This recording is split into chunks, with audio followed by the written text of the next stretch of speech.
Okay, here we are, Matthew Russell Lee, Inner City Press, here at the Eastern District of New York Courthouse in Brooklyn. We've just covered more cross-examination of Goldman Sachs' Tim Leissner, and it's not going well. He claimed that he delivered a letter from Prime Minister Najib to UAE Sheikh Mansour, and he claimed that it was done by driving to another man's, Khalid al-Khattabi's mansion in Abu Dhabi. But then Roger Ang's lawyer asked him, what color was the mansion? Did it have a gate? And he said he didn't remember any of it. Then he showed him memos he'd written to Goldman Sachs that he'd met with Sheikh Mansour and impliedly with the Crown Prince of the UAE. Now, of course, let me digress.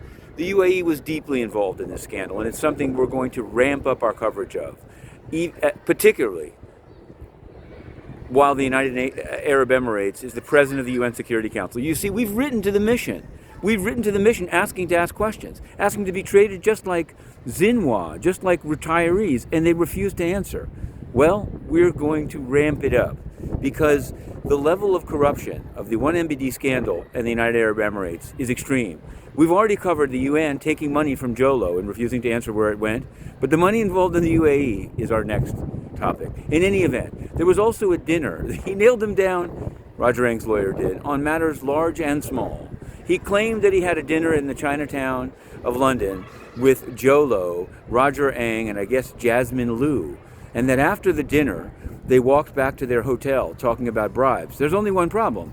After the dinner and after the walk, Mr. Leissner says he took an 8:45 p.m. flight from Heathrow. He said maybe it was an early dinner or maybe it was a late dinner. Maybe. We can't in the overflow room see the jurors' reaction, but one can only imagine. Also, they hired the Malaysian ambassador to the U.S.'s daughter was hired by Goldman Sachs in seeming violation of their policy against corruption. But more on that anon. Inner City Press, Matthew Russell Lee, heading back to the SDNY.